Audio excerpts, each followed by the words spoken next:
Can Pandas read CSV files directly from web URL? Imagine you find a dataset online that could answer all your questions about climate change or stock prices.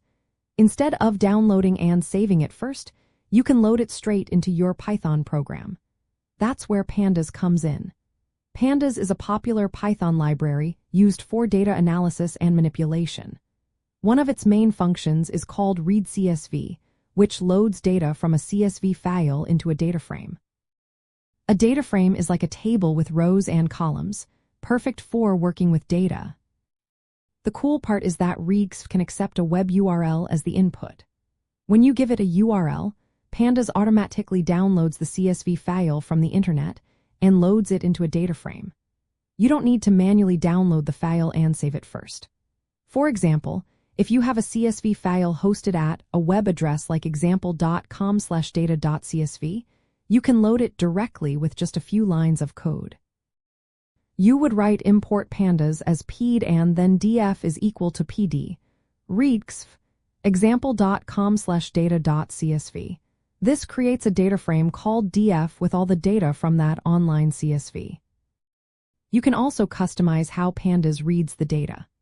For example, if the CSV uses a different separator like a semicolon instead of a comma, you can specify that with a parameter. Or if you only want certain columns, you can tell Pandas to read just those.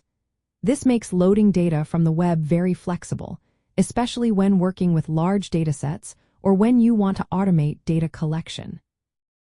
Using URL to load CSV files is very handy for accessing public datasets, sharing code with others, or updating data automatically. It saves time and makes your workflow more efficient. You don't have to worry about manual downloads or keeping local copies up to date. Instead, your code can always fetch the latest data directly from the source. In short, Pandas can read CSV files directly from web URL. This feature is a simple, powerful tool for anyone doing data analysis with Python. It helps you work faster and smarter by connecting your code directly to online data sources.